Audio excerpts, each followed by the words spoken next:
Welcome to another episode of Artist Spotlight, the podcast. I'm your host, Mitch Stringer, and I am pleased to have a terrific guest today, and that's Adam Moore. He'll be joining us in just a second, but want to remind you that, as always, the podcast is brought to you by your friends at the Maryland Photography Alliance, where there's a tremendous amount of information online that you can go to at mdphotoalliance.org to check out contests, events, speakers, photo walks, and just a wealth of information that is really a great resource for photographers and helps us all get more deeply entrenched and knowledgeable about the hobby and the interests that we all have. It's a terrific way also with the events that various camera clubs have to get out with like-minded people, learn, make friends, and just have some fun with what we all enjoy doing. And so with that, I'd like to welcome Adam Moore to the podcast. Thanks for joining me.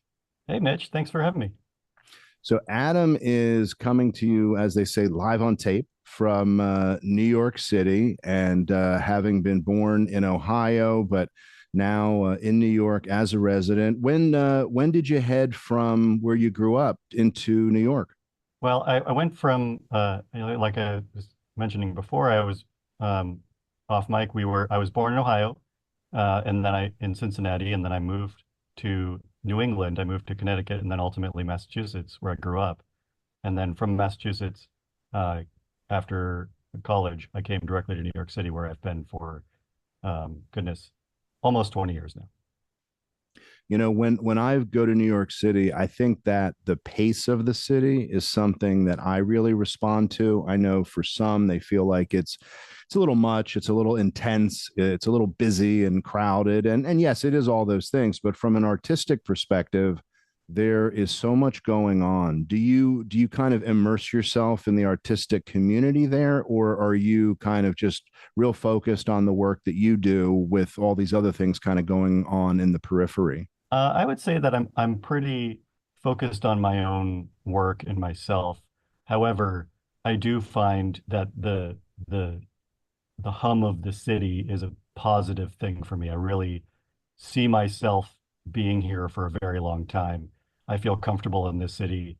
Um, it's daily an inspiration just to go outside and walk around, and every neighborhood is different, every place is different. So the inspiration is always there. Well, when we were talking about you joining me as a guest on the podcast, first of all, I was so thrilled. You know, one of our mutual friends, Roland Murphy, kind of connected Yeah. us. And Roland is a previous guest on the podcast. He's the founder of RGM Watch Company in Pennsylvania. He is an avid hobbyist photographer and just really a great guy. And, you know, I will say that I have a watch addiction.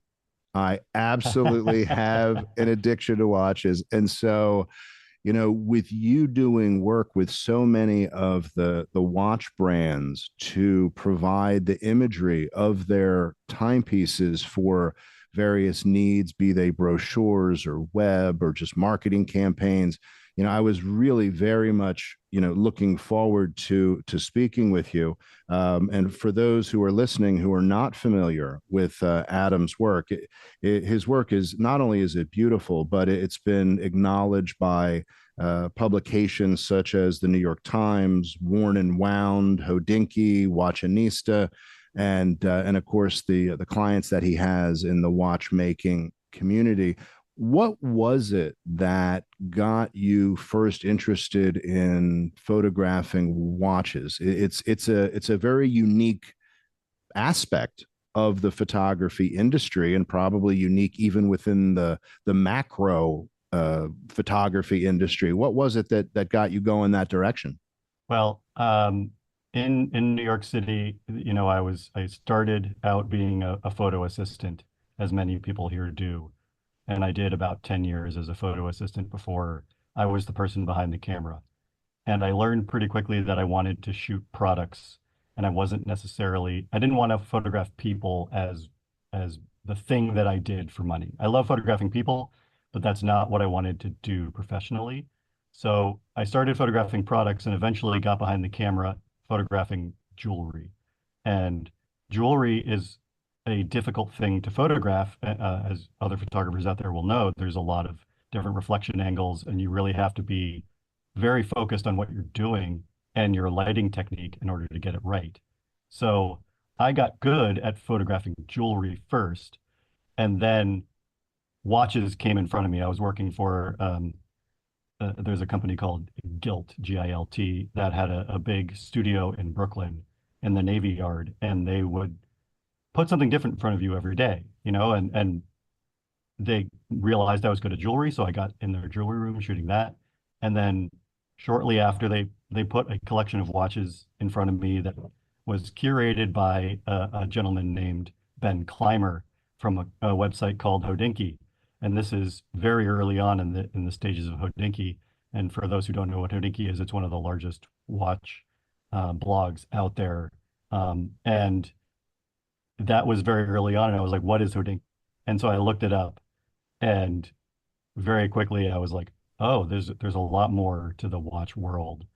And so shortly after that, I was shooting a lot more watches, and that's how I got started in it.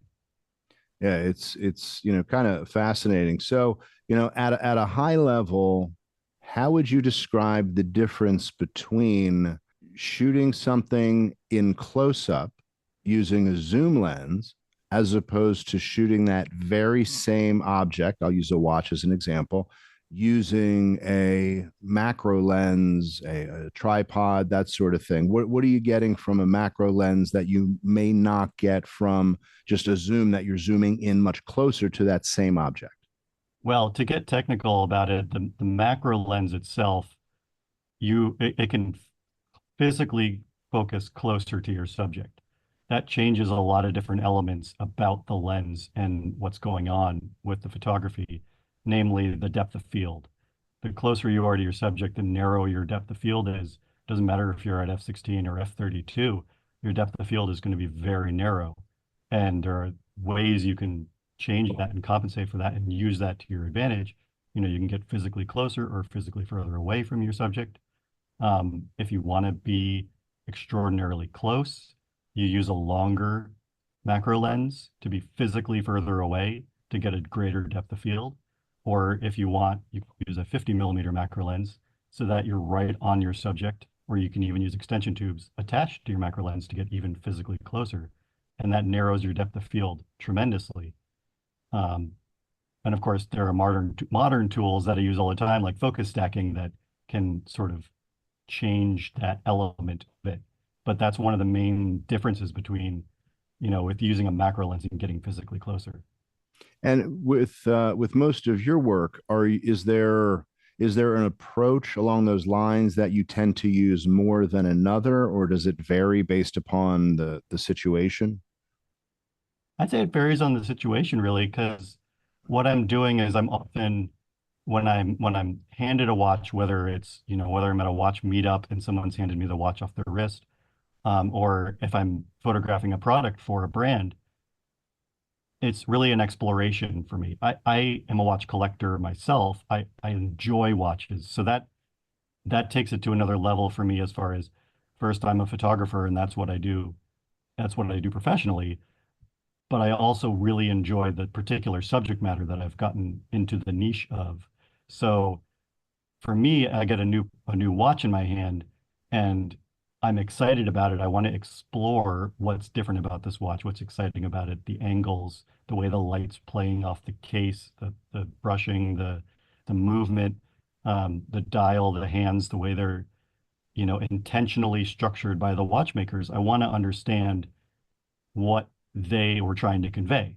So that's really, it's a lot about the product and then playing with the watch and different lighting and using, usually I use, 100 millimeter macro lens. It's usually what I go with.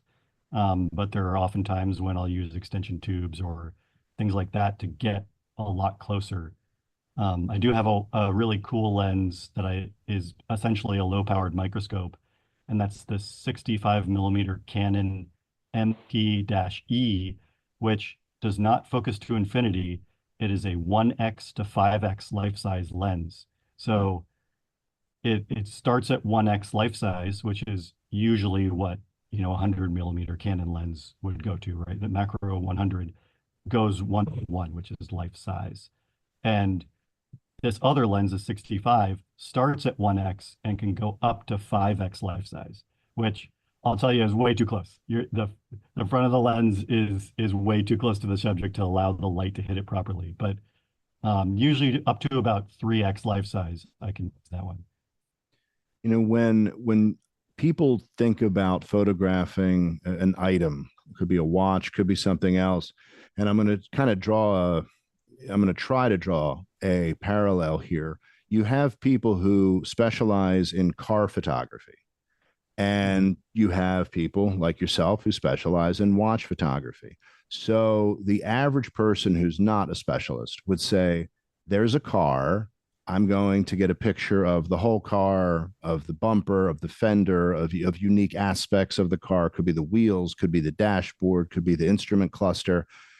You have the same project for a car photographer, and they are going to be looking at those things, yes, but they're looking at angles and light and form and shape that the layperson would not even think to look at.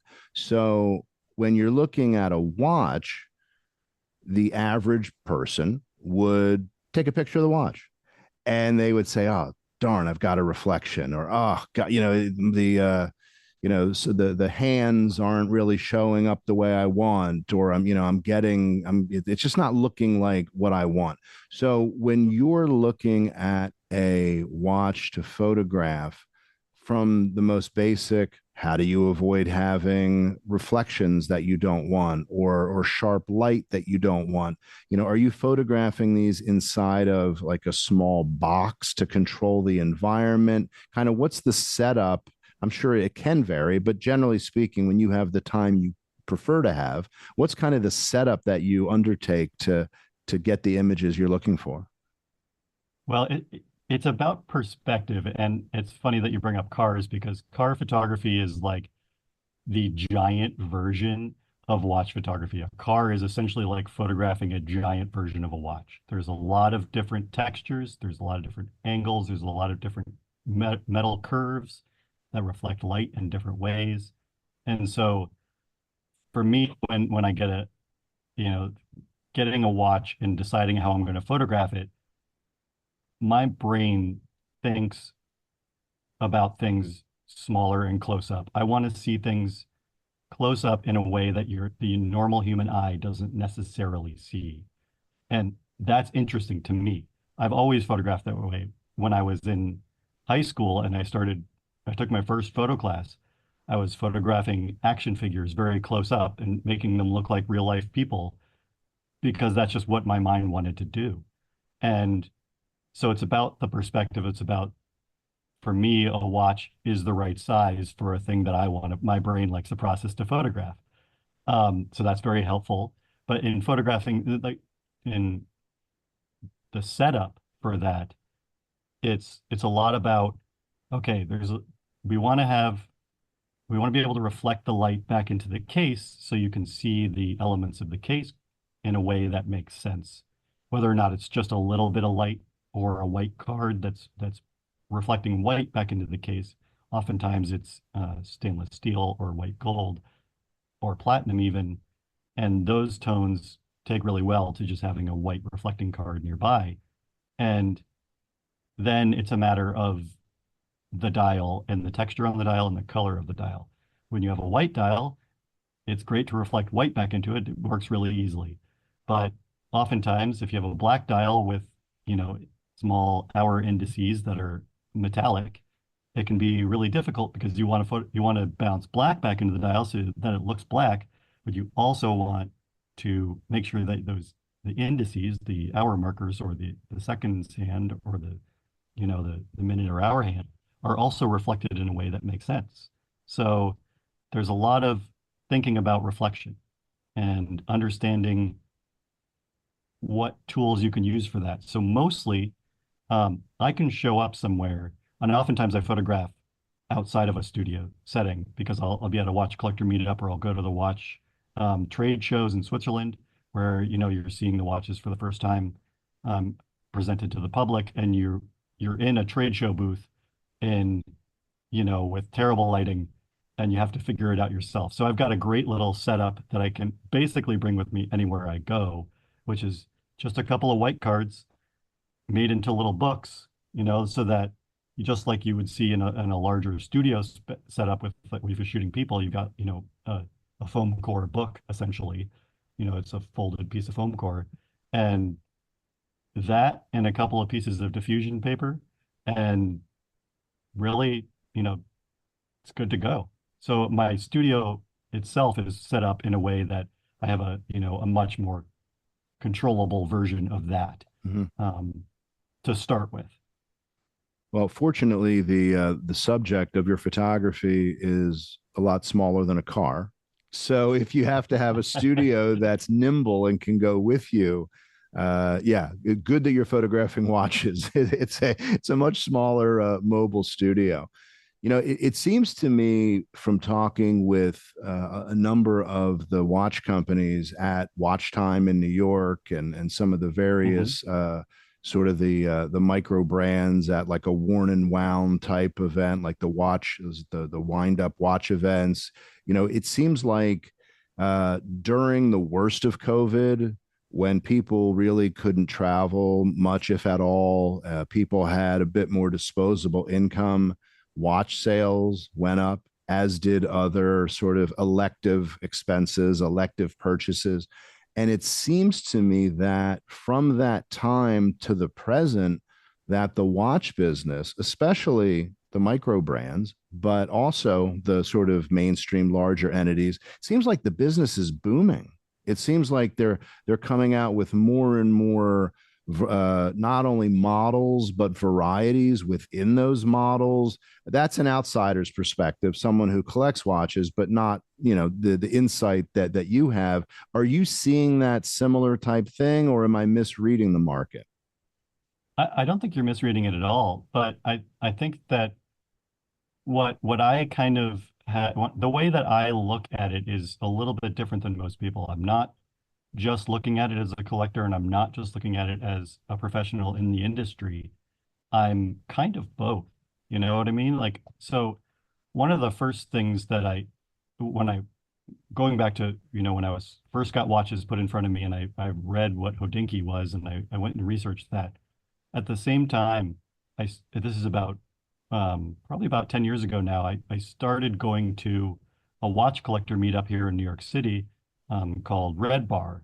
And, and it's basically the in-person version of a watch forum online, right? So it was like-minded watch collectors with any type of collection.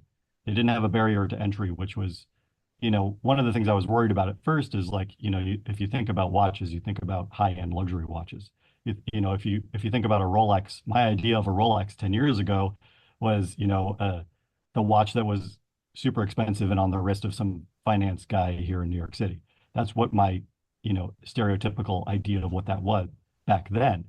But, when I started going to these watch collector meetups, it really informed my understanding of what watch collectors could be. And that is that it's anyone in any part of life. And that includes smaller brands that, sell watches for $300, but they have a unique design, or it includes, extremely large brands. So I'm fortunate in that I purposely try and work with both. I know the people who are at, the worn and wound wind up shows, which are generally speaking less expensive watches. Now, it's all relative in the world of watches. Some of the listeners here would be, aghast to find out that a $2,000 watch is a reasonably priced watch, right? Right. And in that, like, a $30,000 watch is, a decent high-end luxury watch, right? Like, that's just like that. Once you wrap your head around the numbers, it's just like anything, really. It's, any high-end collectible, whether it's cars or furniture or watches, or cameras even. Mhm. Um, so for me, being a collector first, and understanding the world of watches through the eyes of other like-minded individuals really helped me understand where I wanted to be positioned in the industry. And that is to say, I don't want to just be the guy photographing for Vacheron Constantin and Grand Seiko. I also want to be the person who's working with Brew watches and Autodromo, who are, they're vastly different ends of the spectrum, but they're interesting people to work with, and they're also make interesting products that, express who they are. So it's exciting for me to take either storied brands that already have their, the story of their longevity of their company. Also exciting to work with newer incoming brands that are just starting out as in getting their word out there and who they are. Yeah, no, that makes sense. One of the things that I see frequently in photography and in video commercials is companies are not just selling their product, they're selling a lifestyle. And, sometimes you see a cologne and you're not just buying a cologne in theory. You're buying a video of Johnny Depp, who in theory is wearing the cologne, but he's in the middle of a desert burying gold and jewelry. And, I'm not sure what they're saying about what that cologne will have you doing, but they're showing Johnny Depp doing this stuff. Just as, coffee, since I guess the early days of Starbucks, is not about getting a cup of coffee. It's about an experience going into your local coffee shop, whether you like Starbucks or you don't. So my question is, when you're photographing watches, how do you, and are you asked to shoot things sometimes that convey a lifestyle, that watch, that the manufacturer wants potential buyers to feel like that lifestyle, that watch gives them entree into this lifestyle? It's not just something to tell time on your wrist, but now you're a part of this thing that's bigger than just what's on your wrist. Do you ever get asked to create those kind of images, or are yours more just a beautiful photo of that watch? I would say when I was just beginning in photographing watches, it was, in the first few years, it was definitely more of me asking the brand how they wanted it to be photographed. And that would often equate to whatever the watch was designed to do and to be, right? So if you had a dive watch, you'd want to photograph it with dive equipment, or, with a wetsuit, or with whatever it is, just as an example. But I would say that as I've progressed and become more known, and there's not many people in the US who are specifically doing watch photography. There's lots of people in Europe doing it as well, but there's relatively few in the US who have focused on it specifically. And I feel like when brands come to me now, it's more often to say, here's our product, do your photo of it, do your version of it. And I feel really grateful that that is where I'm currently at. You know what I mean? Because a lot of the times you do kind of have to say, you know, what you want this type of photography, right? You want me to make the lifestyle shot of your dive watch look like a dive watch. A few years ago, I was fortunate to work with Vacheron Constantin, where they came to me and said, we want you to photograph our new products and make large prints of them. And we're going to show those prints in our boutiques, and we'll have you come out and we'll do some events. And that was, when they gave me the watches, I said, okay, how do you have a way you want me to photograph these? Do you want a feeling? That's usually what I ask, is like, what type of feeling would you like from this? And they said, no. We don't want to give you any feedback on this. We want you to photograph the watches the way you see them, the way you want to photograph them. And honestly, that was kind of a coup in my brain that was like, I don't have to think about what the brand wants this to be always, right? There's definitely times when that is the way you go, and that's, the bread and butter of a lot of the product shoots that I do, and the lifestyle shoots, it's the direction of what the watch wants to be. but those opportunities you get when somebody who has a, like Vacheron, who has such a storied brand with such a history, and they hand you their watch and they say, you do your thing on this because that's what we want to see.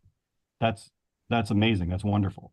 I get then, I use these backgrounds that were a bit wild for what, the brand wouldn't use that as their advertising, but that's okay because they didn't want it to be for their advertising. They wanted it to be my artistic vision that they would then present to, clients at their events. What you just described is something that I talk to especially a lot of young photographers about. They'll say to me, how can I get started in this industry? How can I make a name for myself? And one of the things I say is, don't shoot whatever you're shooting just like everybody else shoots it, because then you're just really providing a function. And if someone wants to hire you and they say, I need a picture of X, okay, well, there's lots of people who can do it.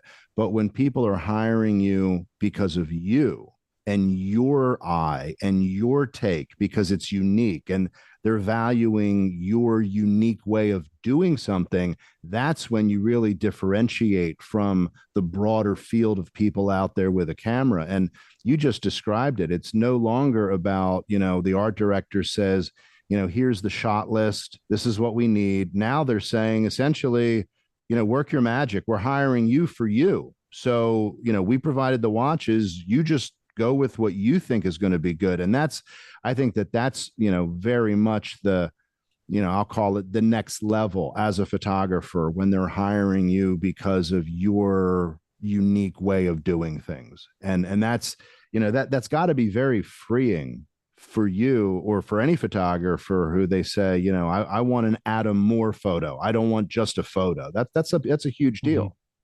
It is.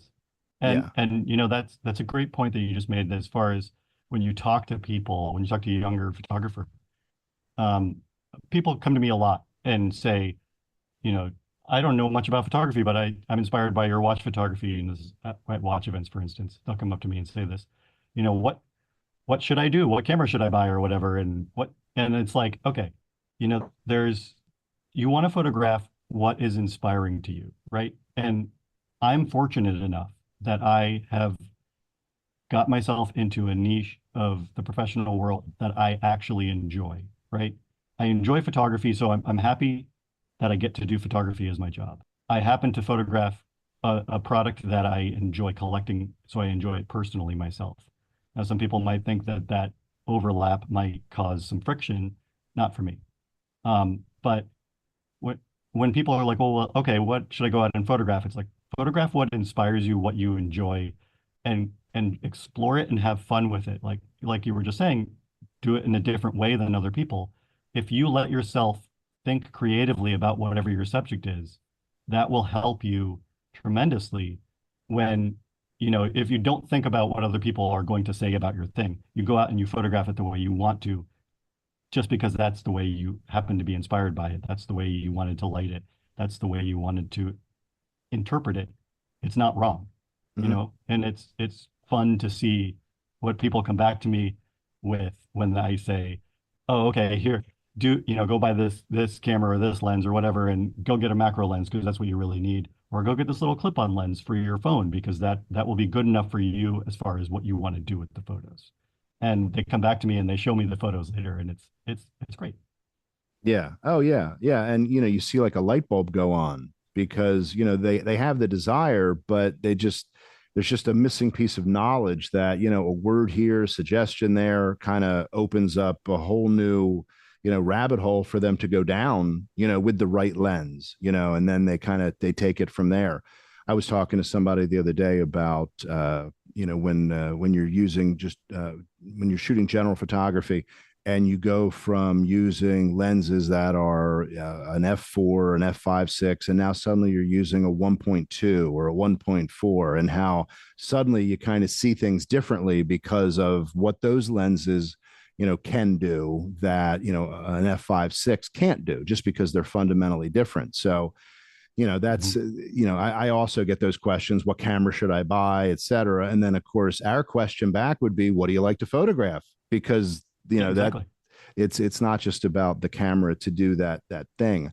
One thing that I think is so really fascinating about you is that as a collector and a photographer, in 2021, you, through a collaboration with Roland Murphy, designed a watch. And if I'm not mistaken, I think you're wearing it now.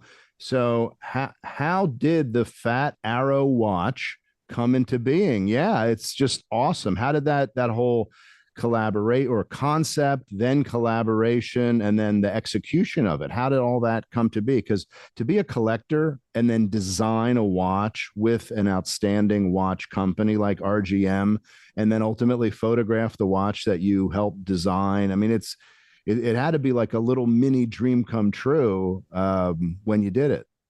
For sure. Yeah, I joke that in 2021 I became an accidental watch designer.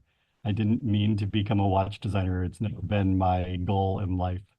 And I'm glad you bring up Roland again because Roland is a really great guy and he's a wealth of knowledge about not just the watches he makes, but about the history of watches. He restored the Hamilton Pocket Watch #1 that's on display at the National Watch and Clock Museum in Columbia, Pennsylvania.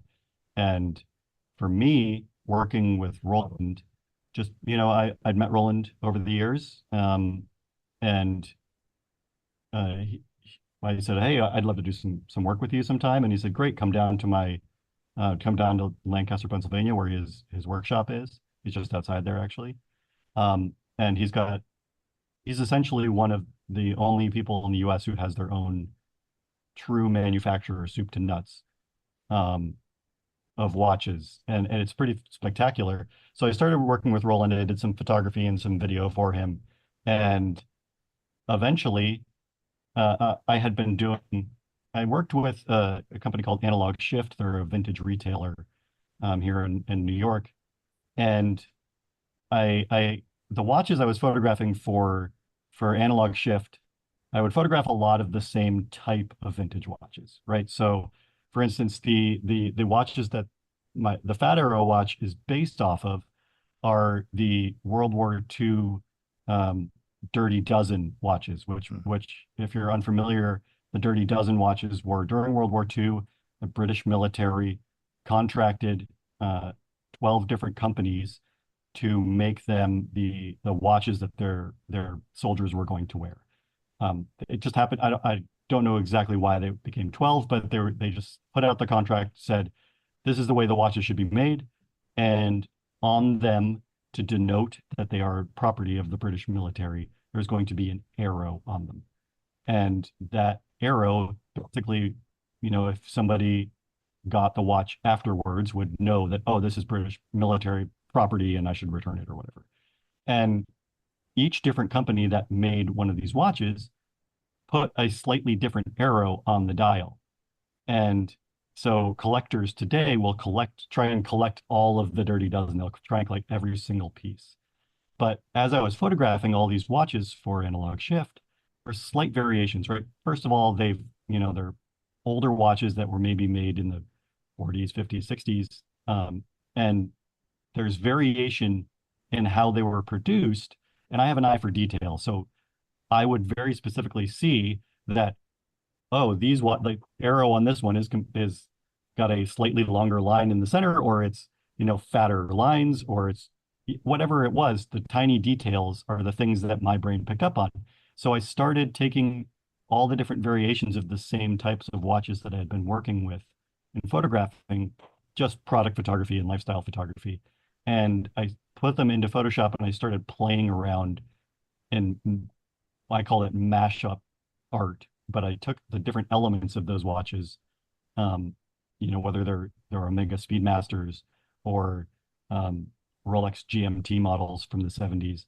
And I took the elements that I saw and that I enjoyed, and I put them together in Photoshop and I just played with it. And this is back in 2015. And I started doing that. And one of the first designs that I made was just wiping the dial clean of one of these Dirty Dozen military watches, which all have the exact same case, a very similar dial layout as far as the the hands and the hour markers and such. And I just took the arrows from all the different models and I put them on to the dial. And I was just playing around at first, and it became part of the first collection of mashup art that I created. And I ended up showing, I had a couple exhibitions in New York City with that work, and that Fat Arrow piece. And the reason why it's called Fat Arrow is one of the arrows, the one that Omega made, is actually a little bit later than the World War II. It was made in the 50s, but they used a thicker arrow and not just lines, but a more stylized arrow. And collectors called it the Fat Arrow because of its stature. So I decided that on my watch, every one of the fat arrows was going to be loomed. So that's getting a little ahead of it though. So Roland came to me in 2020 and he said, "Hey, Adam, have you ever thought about making a physical watch version of some of your art pieces? Because some of them definitely would translate." And I said, "Oh, Roland, all the time have I thought about doing this. It's just, I am I'm an adult with ADHD, and there are so many projects that I would love to do and have already started, and they are over there somewhere." And he was like, "Well, I have these cases that are already made for another project that I did a few years ago, and I have them just sitting here. And all we have to do is make a dial and hands." And he's like, "I can easily source the movement, and we can just make this happen." So I was very lucky that, it's about who you know in whatever industry you're in, right? Sure. And for me, Roland was one of the people that I, had become quite friendly with. Besides, you know, working with him, I was also quite friendly with him, and he's like, "Let's make this watch." So it started as a prototype, and eventually became a limited edition, which is we made a 99 piece limited edition, which is just sort of an arbitrary number that we came up with, but it's there's still some pieces available. It's a lot of fun. Um, and we took some of the elements, like I was saying a minute ago about the fat arrow, and we put loom on it. And that's not what is traditional. But there are certain other elements on there that are very traditional. Roland made sure that the minute track on the outer edge of the dial was very similar to what the original watches would have looked like. And that's because he is a historian of watches himself. So all the Yeah, details. it's a super cool looking watch. It really is. A lot of times, some watches, especially field watches, they're kind of straightforward. Different brands have slight variations in what they look like, but a lot of times, as you get to more and more ornate watches, people will refer to them as wearable art because they really are unique. Sometimes they're so unique that I have a hard time actually reading what the time is. One of my pet peeves, for example, are skeleton watches. I have one, but it was a gift. But for me, it's hard to read. So that's just a me thing. But I tend not to buy those. But what you have done with your photography, it goes, so far beyond just commercial usage for brochures and promoting a brand.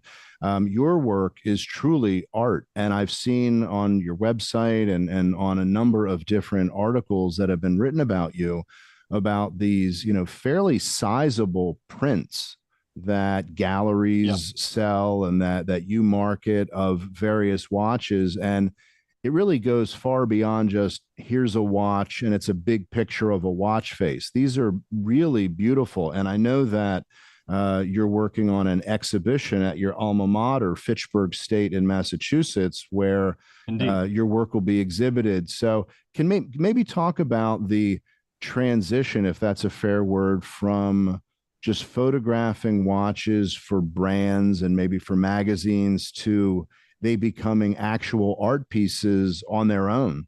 Sure. Yeah. I actually really like the term. This is what I use a lot. I use tiny mechanical art is what watches are. Just to jump on your small, mechanical art, and watches definitely are. And that they've become the inspiration. The watch design, the intention of the design of the watch, whether it be the shapes of the hands, the shape of the case, the finishing on the dial, the finishing on the movement, a watch movement has to look a certain way, but different brands design elements into them that are artistic. And to showcase those in my photography is important, right? It's like taking anything, a beautifully made piece of furniture that's handmade, you focus on the way that it's a chair, you sit in it, but you focus on the elements that make that chair different. So for me, I started focusing on these elements that made the watches exciting to me. For instance, in the Rolex GMT models that have the bicolor bezels, for years of shooting different variations of vintage ones that are in different variations of color. You have a one that's supposed to be red and blue, and suddenly you've got one it's not red and blue anymore. It's fuchsia and blue. And those different things, those details, were the original inspiration for transitioning into creating art out of my watch photography.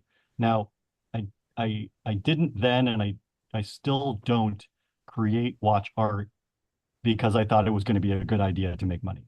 Um, it's not why I do watch art. And that's just personal. That's what I do. Like I'm sure that some other people who create art out of their out of watches, and there's many people, some people draw or paint watches today, and they do an incredible job.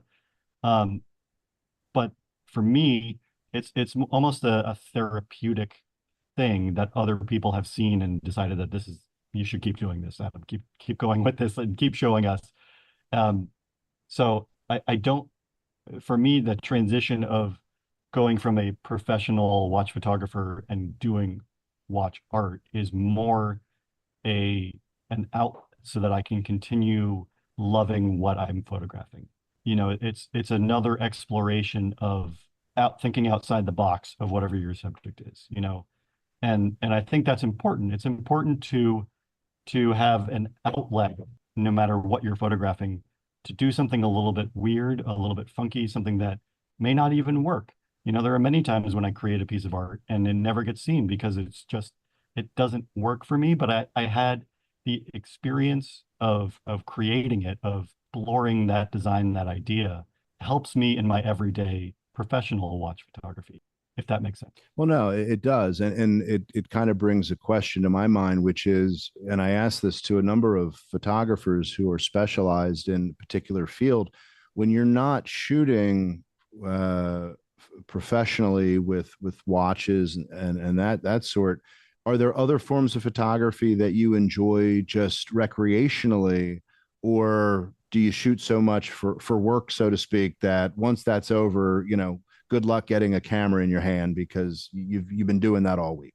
I'll come back to the exhibition at Fitchburg in a minute, Okay. that you touched on, but absolutely. One of the things that I do when I'm traveling, I love to travel, and whenever my wife and I can go to a new place, what I love to do is I particularly like the 21 millimeter focal length.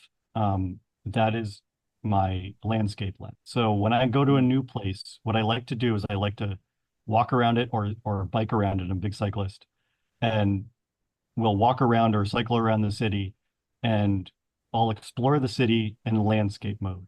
I'll go around and I'll just photograph what I see, street photography, whether it's a place that's a city or you know more green. I love the woods. I'm a mountain biker. You know, so I know I'll travel somewhere. I'll go to Vermont and I'll go to that top of the mountain and I'll take a photograph off the top of the mountain. Most of the time that those images don't end up anywhere. It's just the exercise of doing the thing, and that helps me explore a place. So that's one thing that I enjoy doing photography wise that's outside of what I do normally in professional life. But I also enjoy taking photos of people, and that's just something I've always enjoyed. I like to let people sort of emote the way they want to in front of my camera. It's often people that I know quite well, and so our rapport is already there. But I have a bit of people have told me I have a bit of a calming presence to them. So, even if I'm tasked with photographing somebody who I don't know well, uh, I can usually put them at ease, which is not something that everybody can do when photographing people, but I don't have a desire to that be my business. That particular thing, photographing people or photographing landscapes, are just kind of another exercise in photography and not what I'm interested in doing professionally necessarily. So when you're out traveling, you're on vacation or wherever, or in addition to the 21 millimeter, what other lenses do you typically bring with you, or do you just really just bring the 21 and go from there? I'm more of just a 50 and a 21, Okay. and I usually have a macro lens with me, but that's just in case I come across some watches. You're always ready. That's great. Um, I'm also a kind of a Leica nerd. So when I first moved to New York City, one of the first jobs I got was at a camera rental house, which is no longer there. But they were a family-owned company that had been there for 30 years in Union Square, called Alkit Camera.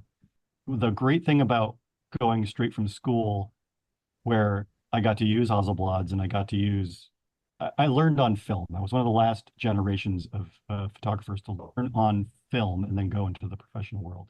Where, and this was, I graduated in 2004. So digital photography in 2004 was just beginning. It was, it was the new thing on the block. And when I came to New York, I worked at a studio that was specifically into digital photography. So part of my schooling, I had to do an internship. And when I did that internship, that studio was already working with digital. But then I got this job at the camera rental house, which you then had to know everything about every camera that was rented there. Um, and I convinced the camera rental house to get a Leica M8 that was brand new, that had just come out. And I hadn't shot with a lot of rangefinders, but I really enjoyed them. I had a Mamiya 7 II at the time that I had gotten after college. And that was really my only rangefinder experience, but I really enjoyed the compactness of the camera, the ability to photograph at slow shutter speeds, handheld.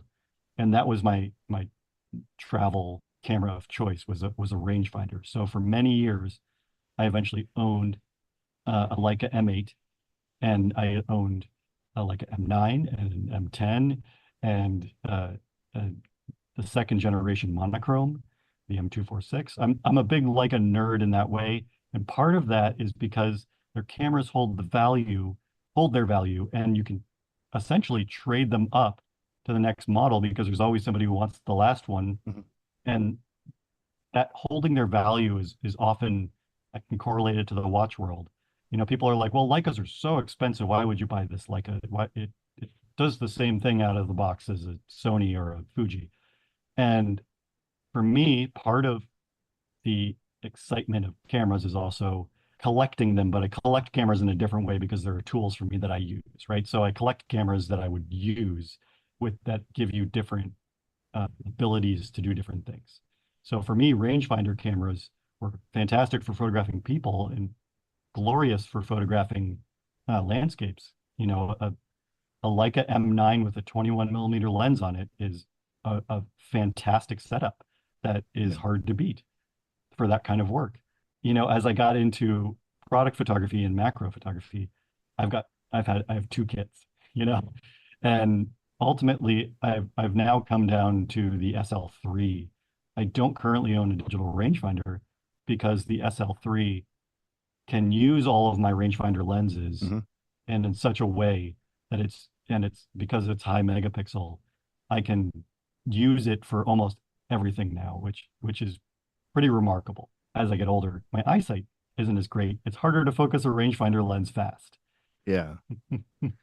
Yeah. I have an M11 and I absolutely need the gosh, I'm drawing a blank, but I need the attachment on the top to have the EVF. VisoFlex. Yeah, the Yep. VisoFlex. That's yeah.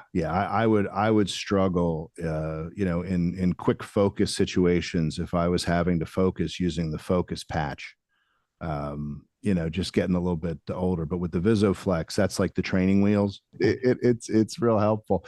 When you mention that you use a 21, I thought, the only brand that I was familiar with a 21 was Leica. So then you went on to explain that, yeah, you're a Leica guy. So that connection was Mhm. made. So tell me about this art exhibit at Fitchburg State and how that came to be. I mean, it's got to be exciting. It's your alma mater, and you're working on an exhibition there. How did all that come into play? Because it sounds like a really neat opportunity. Fitchburg State is in Massachusetts. It's in the central area, northern central area of the state. Most people who don't know Massachusetts would have no idea where Fitchburg is. But the reason that I went to Fitchburg State is because of the professor. Um, his name is Peter Layton. He's now retired just a few years ago, but Peter was a contemporary of I'm sorry, he was a student of Minor White, Hmm. and Minor White was a contemporary of Ansel Adams. So um, I was fortunate enough to work under Peter, or not to work under, but to be taught by him. And he, going back to what you were saying earlier about teaching new photographers and having letting them explore what it is that they enjoy with photography, I feel like Peter um, gave me the ability to explore photography as I wanted to see it and the subject matter that I wanted to shoot. And it was all about, printing in the darkroom and the critique of your prints and the subject matter and your way you're composing things. And it was never about the subject matter. I mean, not never, but like that's not what you're being critiqued on. It was about how you see the world. And that opened my mind in a way that was very positive. So um, this year, Fitchburg reached out to me and asked if I wanted to be a part of their alumni program where they were having different people in the communications media department because they have a big film department there as well. And they also now have a video game department, which, teaching people how to make video games is pretty awesome. But their photography department is still really big, and they asked me if I would be one of the first people to come and do an exhibition and maybe teach some classes. So my in September, uh, late September, I'm going to be opening an exhibition there, and it's going to be new work of mine that I've been working on for the past year and a half. It's going to be a little bit different than some of my mashups that I've created in the past, in that in the past, a lot of my work has been very straight on. So it was originally based off of watch photography that was shot straight on, sort of a hero image, if you will. These new images are going to be um, more of the over the last decade, I've photographed an incredible amount of amazing watches. And I've shot some incredible macro shots of them. And I want to showcase those in my exploration of the next art idea that I had. Um, I recently moved to the Bronx, and I've been exploring a place nearby, a garden called Wave Hill. And Wave Hill is up overlooking the Hudson River. It's a gorgeous place that has all types of different flora and fauna from every part of the world. And I started photographing a lot of plants, macro there, just in my own exploration of the garden itself. And then I started playing with the juxtaposition of plants and the different stages of bloom and time that, it takes a plant to go from, start to finish, from alive to dead, and taking that idea and exploring that further and mixing that with my watch photography. And so my next exhibition will be an exploration of watches and plants. It sounds incredible. I know that, for most people who are listening, the specialty of watch photography is not something that they're going to know a whole lot about. But, most of us wear watches. In some cases, people have a go-to watch. In some cases, like us, you collect them and probably have too many of them. But where is the best resource for people who want to learn more about your work? Where is the best place or places for them to go to see examples of your work and just kind of what you have going on? You can see a lot of my work over at my website, adammoore.com, and I spell my name Atom. Um, I, I'll tell you that story in a second, but my name is Adam. But so ATOMMOORE.com, adammoore.com. And also the same on Instagram. Instagram is where I post a lot of my latest work, and the things that I'm doing. So, which is also at Adam Moore.